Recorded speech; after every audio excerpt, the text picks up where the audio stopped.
आफ्नै जीवनभित्र लुकेर बसेको आत्मबल, ऊर्जा, प्रतिभा, सम्पन्नता, प्रेम, शान्ति र आनन्दलाई चिनेर प्रकट गर्न नयाँ यात्रा प्रारम्भ गरौँ। जीवन विज्ञान, जीवन विज्ञान। स्वाधिष्ठान चक्र असन्तुलित भएको कारणले जीवनमा हजारौं प्रकारका समस्याहरू देखा पर्छन्। कुनै पनि काम गर्नलाई मनमा अत्यन्तै गहिरो उत्साह चाहिन्छ। काम सानो होस् कि ठुलो त्यसको अर्थ छैन, उत्साह भने बलवान चाहिन्छ। सानो काम पनि ठुलो उत्साहका साथ गर्यो भने अत्यन्तै सफल हुन्छ। ठुलो काम पनि सानो उत्साहका साथ गर्यो भने त्यो कामले कुनै पनि प्रकारको सफलता ल्याउँदैन। त्यसकारणले अत्यन्तै उत्साहले भरिएको मनको निर्माण गर्नुपर्छ। आफूले जे गर्नुपर्छ, जे गर्ने हो जीवनमा, त्यो सम्झिँदा रोमाञ्चको अनुभव होस्, त्यस्तो प्रकारको जीवन बनाउनुपर्छ। हामीले आफूले गर्ने कामहरू, आफ्ना जीवनका प्राथमिकताहरूलाई याद गर्दा पनि मनमा बडो आनन्दको अनुभूति होस्। आहा भन्ने होस्, वाह म कत्रो काम गर्दैछु है भन्ने अनुभूति होस्। मेरो जीवन कति काम लाग्ने भइरहेको छ है भन्ने अनुभूति होस्। उत्साह बढोस्, उमङ्ग बढोस् र कामसँग प्रेम जन्मियोस्, कर्मसँग प्रेम जन्मियोस्। जीवनमा जे गर्दैछु त्यससँग प्रेम जन्मियोस्। त्यस्तो प्रकारको जीवन निर्माण गर्नुपर्छ। यो जीवन निर्माण गर्नको लागि सबैभन्दा मूल भूमिका स्वाधिष्ठान चक्रको हुन्छ। स्वाधिष्ठान चक्र ठिक छैन भने हेर्नुहोस् त, जीवनमा रस सकिन्छ, जे गर्दा पनि रस चाहिँ हुँदैन। न परिवारमा रस हुन्छ, न काममा रस हुन्छ, न साथीभाइमा रस हुन्छ, न आफ्नो समग्र जीवनप्रति रस बाँकी रहन्छ। त्यो रस भएन भने जीवन केही पनि हुँदैन। त्यही भएर उपनिषदका ऋषिहरू भन्नुहुन्छ रसो वैसः, परमात्मा रसरूप छ अरे। त्यही भएर भगवान कृष्णको एउटा नाम छ रससागर। रसको महासागर हो रे ईश्वर। जब व्यक्ति जीवनमा रसले भरिन्छ त्यसपछि उसको ईश्वरसँग परिचय प्रारम्भ हुन्छ। जीवन निरस छ, मरुभूमि जस्तो जीवन छ। यस्तो जीवनमा राक्षससँग सम्बन्ध उत्पन्न हुन सक्छ, जन्मिन सक्छ। शैतानसँग भने बडो निकटको मायाप्रीति हुन सक्छ, ईश्वरसँग मायाप्रीति जन्मिँदैन। त्यसकारणले हेर्नुहोस् त स्वाधिष्ठान चक्र कति महत्त्वपूर्ण होला। जीवनमा अत्यन्तै रस जन्मियोस्, रोमाञ्च जन्मियोस्, म हर्ष विभोर हुन सकूँ र उमङ्गले म भरिन सकूँ। यति मसँग भयो भने जे काम गरे पनि म सफल हुन थाल्छु। काम मात्रै होइन, बाहिरको कामसँग मात्रै सफलता जोड्नुहुन्न। केही काम नगरे पनि मैले सफल चाहिँ अनुभव गरिराखौँ।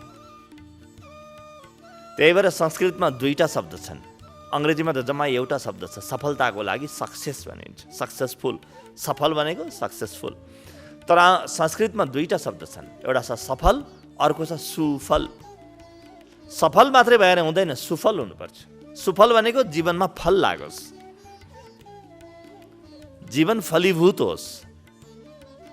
यसको लागि हामीले आफ्नो जीवनशैली यस्तो बनाउनुपर्छ कि स्वाधिष्ठान चक्र निरन्तर सक्रिय भइरहेकोस्।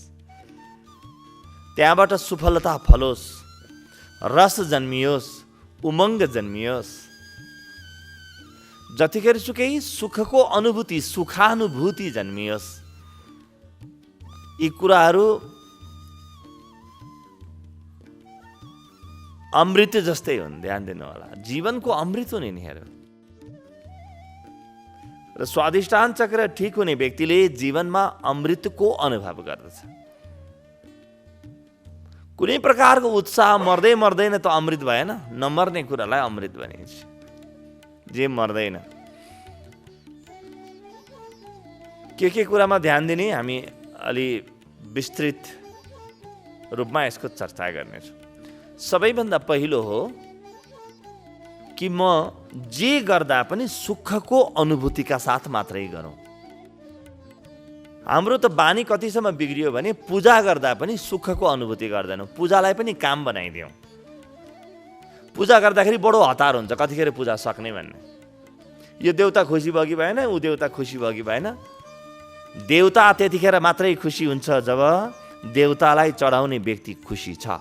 देउतालाई चढाउने व्यक्ति दुखी भएर देउता कहिल्यै पनि खुसी हुँदैन, किनभने देवताले चढाएको वस्तु ग्रहण गर्दैनन्, देवताले त भाव ग्रहण गर्छन्। तपाईँको कस्तो भाव छ? तपाईँ दुखी भएर पूजा गर्दै हुनुहुन्छ, देवतालाई तपाईँले दुःखको दान गर्दै हुनुहुन्छ।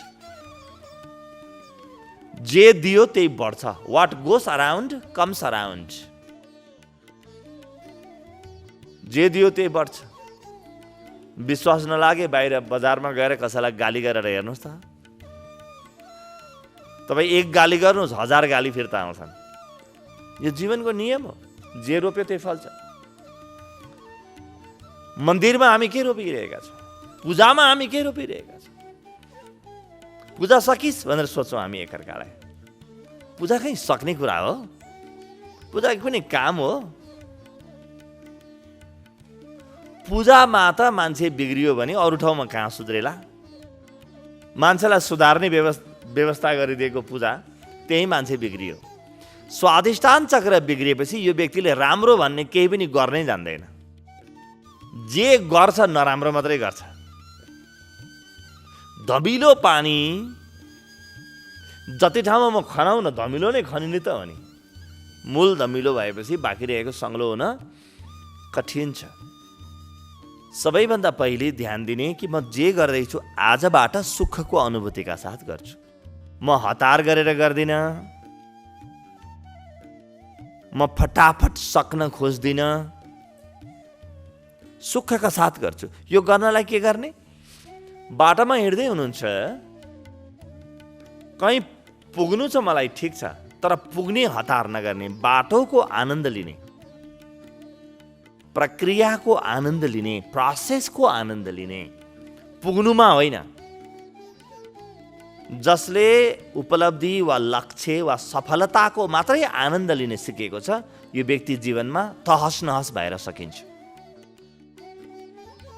जसले बाटोको आनन्द लिन्छ, तपाईँ जीवन विज्ञान आउनुभयो बिहान बिहानै, त जीवन विज्ञान पुग्दाखेरि मात्रै आनन्द आउँछ कि बाटामा पनि? हेर्नुहोस् त, यो चैतका प्रारम्भिक दिनहरू छन्, न जाडो छ न गर्मी छ, कस्तो पवित्र भएको छ आकाश, कति खुला छ आकाश, चिसो बतास, पन्छीहरूको मधुर धुन। त यो मौसम नै बसन्त ऋतुको आभास जहीँ तहीँ, यो मौसम नै मादक छ। यस्तो आनन्दले भरिपूर्ण मौसम छ। तर यो मौसमको मैले आनन्द लिएँ कि लिएन? मैले सडकको आनन्द लिएँ कि लिएन? यदि मैले सडकको आनन्द लिएँ भने मैले जीवनमा सुख जन्माउन थालेँ। खाना खाइसकेपछि पेट भरिन्छ, यो त ठिक छ, तर खाना खाँदाखेरि चाहिँ मैले आनन्द लिन्छु कि लिन्न? एक एक गाँसमा चबाई चबाई खान्छु कि म हँसुर्छु? कतिको बानी हुन्छ कि खानालाई पनि काम बनाइदिएछ मान्छेले, पक पक खाइसक्न दे अनि फटाफट हँसुर्यो। भोजनमा सुखको अनुभूति छैन। त्यही भएर बिस्तारै मान्छे यति मरिसक्यो, जिब्रो यति मर्यो कि अमिलो पिरो चिल्लो नभइकन खानै मन लाग्दैन।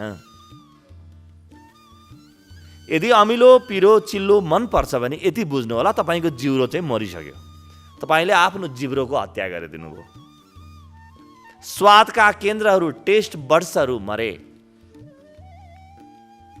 यो स्वादिष्ठान चक्र बिग्रेको व्यक्ति अत्यन्तै खतरनाक हुन्छ। आज जति पिरो चाहिन्छ, भोलि अलिकति बढी चाहिन्छ, पर्सि अलिक बढी चाहिन्छ, किनभने त्यो त पुरै मरि नै सक्यो। जति पिरो हाले पनि जिब्रोले स्वाद लिन छोड्यो। त्यो स्वादको लागि आफ्नो शरीरको हत्या गर्छ यसले। यति कुरा शरीरमा हालिदिन्छ, उसलाई पच्यो पचेन केही पनि अर्थ हुँदैन।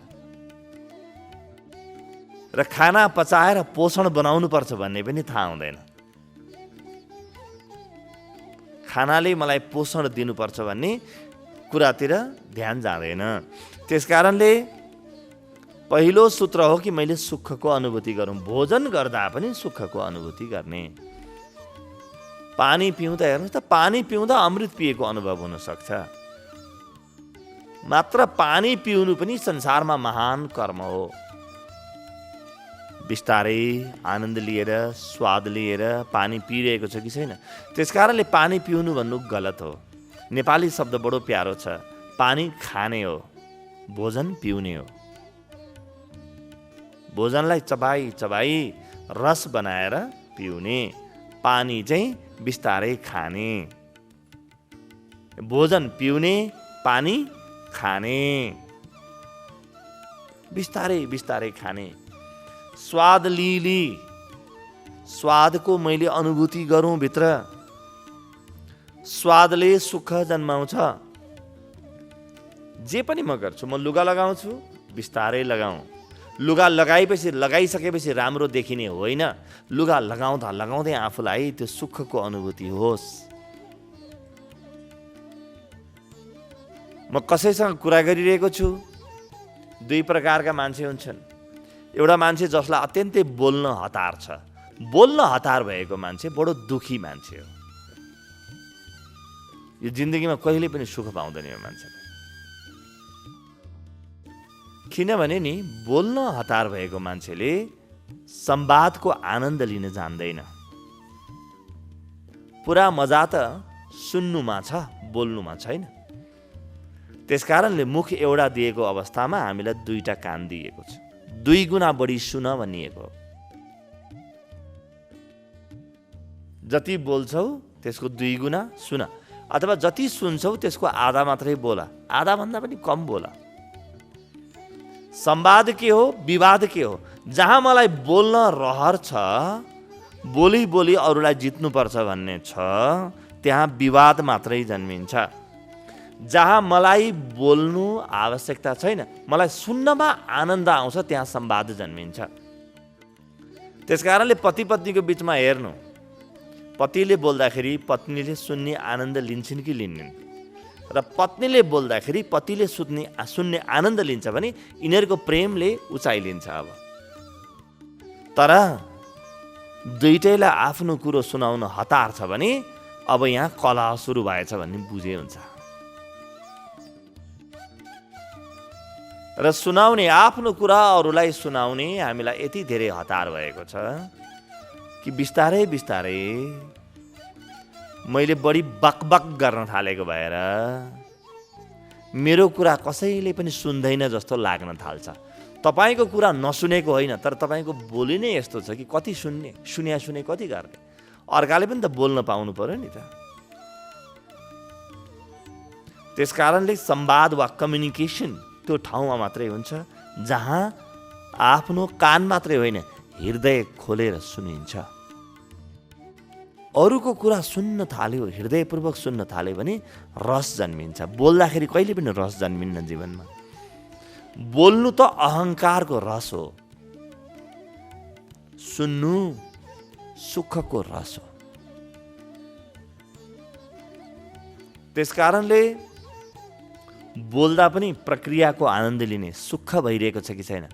साथीभाइसँग घर परिवारको कुरा गर्दाखेरि सुखको अनुभूति, अरूको कुरालाई प्राथमिकता, कान मात्रै होइन हृदय खोलेर सुन्ने, ताकि अर्को व्यक्तिले सम्मानको अनुभव गरोस्। मैले आफ्नो कुरा मात्रै अरूको कानमा हाल्दिन खोजेँ, मेरो मुख र उसको कान मात्रै हुने भयो भने त्यो व्यक्ति अपमानित अनुभव गर्छ। अनि अलि दिनमा तपाईँको कुरा सुन्नै छोड्छ। अनि तपाईँलाई लाग्छ मेरो कुरा संसारमा कसैले सुन्दैन। सुन्थ्यो, तर सुनाउन जान्नुपर्छ। सुनाउन जान्ने तरिका के हो? पहिले आफूले सुन्नुपर्छ, अनि बल्ल अरूले मेरो कुरा सुन्नेछ। यो बोल्दाखेरि सुखको अनुभूति कसरी गर्ने, संवाद कसरी बनाउने, विवादबाट कसरी बच्ने, यो कुरा हामीले गऱ्यौँ।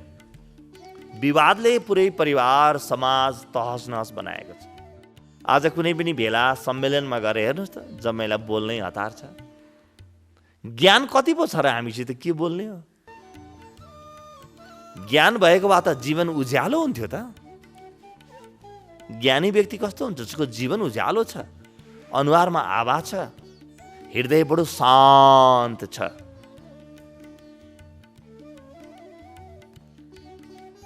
त्यस्तो व्यक्ति हुन्छ ज्ञानी। त्यही भएर ऋषिहरू के भन्छन्? उपनिषद के भन्छ? तिमी त्यस दिन मात्रै बोल्ने अधिकार प्राप्त गर्छौ जुन दिन तिम्रो जीवनबाट दुःख समाप्त भए।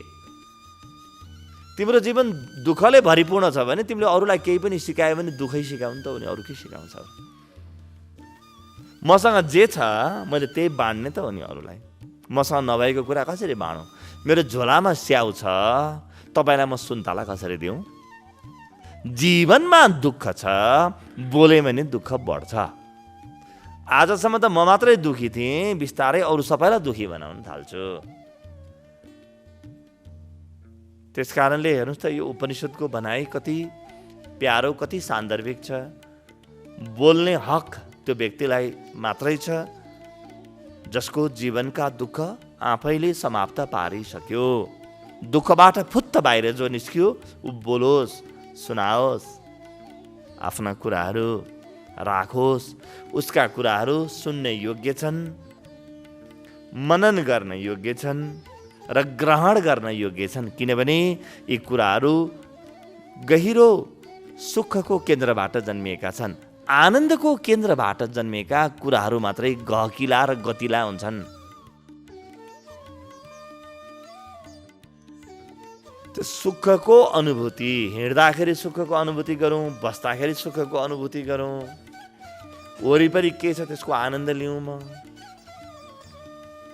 भोजनमा सुखको अनुभूति गरौँ, परिवारमा प्रेममा सुखको अनुभूति गरौँ। त्यही परिवारलाई स्वर्ग जस्तो बनाउन सकिन्छ, वैकुण्ठ जस्तो बनाउन सकिन्छ। अलिकति बुद्धि हुने भने परिवार वैकुण्ठ बनिहाल्छ। र परिवार वैकुण्ठ हो बन्नुपर्छ, मैले जान्नुपर्छ। यसमा अरू कसैको गल्ती हुँदैन, गल्ती मेरो मात्रै हुन्छ। संसारमा म बाहेक कोही पनि दोषी छैन। यो कुरा गतिलोसँग बुझ्नुपर्छ बेलैमा, अनि बल्ल जीवन, बाँकी रहेको जीवन बडो शान्त हुन्छ। अरूलाई दोष देख्ने व्यक्ति कहिले पनि सुध्रिँदैन। त पहिलो सुखको अनुभूति। दोस्रो अत्यन्तै महत्त्वपूर्ण कुरा, स्वादिष्ठान चक्रलाई निरन्तर सक्रिय राख्नको लागि। दोस्रो सूत्र भगवान बुद्धबाट सिकौँ। भगवान बुद्ध भन्नुहुन्छ, हरेक कुरामा तिमी सन्तुलित हौ, न बढी खाऊ न कम खाऊ। बढी खाने व्यक्तिले आफ्ना इन्द्रियहरूलाई मार्छ, हत्या गर्छ र आफ्नो पाचन शक्ति पनि पुरै बिगार्छ, क्षीण गर्छ। अत्यन्तै कम खाने व्यक्ति पनि आफूलाई पौष्टिकतालाई पनि भर्दैन। हरेक कुरामा सन्तुलन ल्याऊ। यसो हेरौँ सन्तुलित भोजन कति हो आफ्नो लागि। न बढी न कम, न पिरो बढी न पिरो कम, न नुन बढी न नुन कम, कहीँ बीचमा। यसैलाई भगवान बुद्धले मध्यम निकाय भन्नुभयो। अङ्ग्रेजीमा the golden mean, the Middle path, मध्यम निकाय, बीचको बाटो समाता। बीचको बाटो अत्यन्तै काम लाग्छ।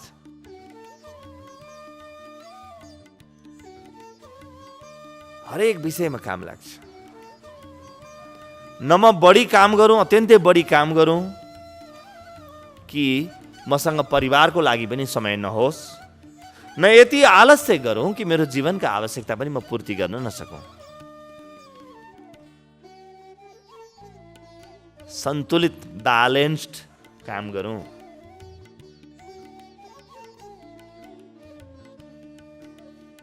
पढ्ने, लेख्ने, साथीभाइ सङ्गत बनाउने, त्यो सबै कुरामा एक प्रकारको सन्तुलन। हामी कि त अत्यन्तै धेरै साथीभाइहरूसँग झुम्बिन्छौँ, त्यहाँ मात्रै सुख छ भन्छौँ, कि सबै छोडेर एक्लै बस। यी दुईटै अति हुन्। र अतिले जीवनमा धेरै ठुलो क्षति लिएर आउँछ। कहीँ सन्तुलन प्रारम्भ होस् त स्वाधिष्ठान चक्रको यो केन्द्र शीतल हुन थाल्छ। आफै शीतलता आउँछ जीवनमा, गहिरो शीतलता जन्मिन्छ, अत्यन्तै गहिरो शीतलता जन्मिन्छ। त दोस्रो सूत्र, म सन्तुलित रहूँ, हरेक कुरामा म सन्तुलन ल्याउँ। विशेष गरी विद्यार्थीहरूले ध्यान दिनुपर्ने अर्को एउटा कुरा छ, जब पनि परीक्षा आयो त विद्यार्थीहरू रातभरि पढ्छन्, अरू बेला दिउँसो पनि सुत्छन्। यो बडो अतिवाला हो। र अतिवाला कहीँ पनि व्यक्ति छ भने यो व्यक्ति हेरिराख्नु जिन्दगीभर दुःख पाइरहन्छ। दुःख पाउन सिक्यो यसले, अब यसको अरू कुनै उपाय छैन। सन्तुलन के हो कि म निरन्तर आफ्नो अध्ययन गरिराखौँ हरेक दिन। यो होइन कि म 24 घण्टा पढौँ, यो होइन कि म पढ्दै नपढौँ। भगवान बुद्धका यी कुरा मात्रै हामीले सुनेको भए, यी हिरामोती जस्ता जीवन उपयोगी सूत्र हामीले सुनेको भए आज हाम्रो जीवन यस्तो हुँदैन थियो। त दोस्रो सूत्र रहेछ कि हामी अतिबाट बचौँ, सन्तुलित, अत्यन्तै सन्तुलित रहौँ। अब स्वाधिष्ठान चक्रको लागि तेस्रो सूत्र, तेस्रो सूत्र अझ धेरै महत्त्वपूर्ण छ। त्यसो त एउटाको तुलनामा अर्को अझ बढी महत्त्वपूर्ण भन्ने होइन, तर हाम्रो स्वाधिष्ठान चक्रलाई प्रबल बनाउन तेस्रो सूत्र अत्यन्तै महत्त्वपूर्ण छ। त्यो हो वर्तमान क्षणमा जीवन जिउने। किनभने जीवन न हिजो छ न भोलि छ, जीवन त जहिलेसुकै अहिले छ। भोलि आयो भने पनि मैले आज जेलाई भोलि भन्छु, त्यो भोलि त भोलि आज नै भनेर आउँछ। आज बाहेक त जीवन कहिले पनि छैन। अहिलेको क्षण बाहेक कुनै पनि क्षण जीवनमा छैन। अस्तित्वले, प्रकृतिले वा परमात्माले हामीलाई वर्तमान क्षण बाहेक कुनै पनि क्षण दिएको छैन। ल हिजोको क्षणमा फर्किनुहोस् त। हिजो तपाईँलाई कसैले गाली गरेको थियो, त्यहाँ फर्किनुहोस् त। कहिले फर्किन सकिन्छ? हिजो मलाई कसैले प्रेम गरेको थियो, त्यो क्षणमा फर्क्यौँ त? मेरो मनलाई फर्काउन मात्रै सक्छु, म कहिले पनि फर्किन सक्दिनँ। जीवन त अनन्त वर्तमान मात्रै छ। त्यसकारणले अहिले जे भइरहेको छ त्यसको आनन्द लिने। हामीलाई ठुलो घर, ठुलो गाडी, ठुलो सफलता, ठुलो व्यवस्था चाहिन्छ, बनाउन खोज्छौँ। तर हुँदाहुँदै मान्छे भविष्यमा गएर बाँच्न थाल्यो। भविष्यमा कहिले पनि बाँच्न सकिँदैन। बाँच्ने भनेको वर्तमानमा मात्रै हो। There is only one moment and that is the present moment. अङ्ग्रेजीको यो शब्द प्रेजेन्ट अत्यन्तै महत्त्वपूर्ण छ। यसैबाट उपहार पनि भन्ने बुझिन्छ। दिएको उपहारै यही हो। यो बाहेक हरेक मोमेन्ट एब्सेन्ट मोमेन्ट हो। र एब्सेन्ट मोमेन्टमा कहिले पनि रमाइलो गर्नै सकिँदैन। रमाइलो त प्रेजेन्ट मोमेन्टमा मात्रै गर्न सकिन्छ। एब्सेन्टमा कसरी रमाइलो गर्ने? वर्तमान क्षणमा अहिले मसँग जो छ उसैसँग आनन्द, जे छ उसैसँग आनन्द। जस्तो घर छ, जस्तो परिवार छ, जस्तो जीवन छ, यसैसँग मैले आनन्दको अनुभूति गरौँ त। यसैसँग म रमाइलो अनुभव गर्न थालौँ त। केही दिनमा नै जीवनले त्यो पनि आर्जन गर्न थाल्छ जुन म मेरो जीवनमा चाहन्छु। वर्तमान क्षणको आनन्द लिन नसक्ने व्यक्तिले भविष्य निर्माण गर्न नसक्ने आफ्नो जीवन बनाइरहेको छ। वर्तमान क्षणमा आनन्द लिन नसकेपछि जीवन बडो तनावमा जान्छ, अवसाद डिप्रेसनमा जान्छ अनि भविष्यमा चाहिने कुरा आर्जन गर्नै सक्दैन। भविष्यलाई सुन्दर त्यो व्यक्तिले मात्रै बनाउन सक्छ जसले वर्तमानको आनन्द लिन सिकेको छ। वर्तमानको आनन्द लिन सिकेको व्यक्ति जहिले पनि खुसी हुन्छ र जहिले पनि सम्पन्नता सृजना गर्ने क्षमता राख्छ।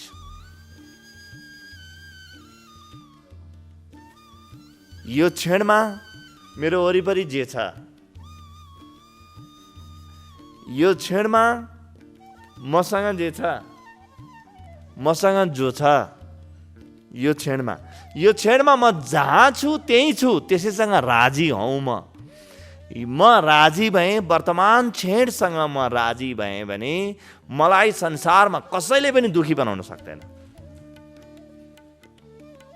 जो व्यक्ति वर्तमानसँग राजी हुन सिक्यो त्यो व्यक्ति दुखी हुनै नसक्ने गरी सुखी बन्न सिक्यो।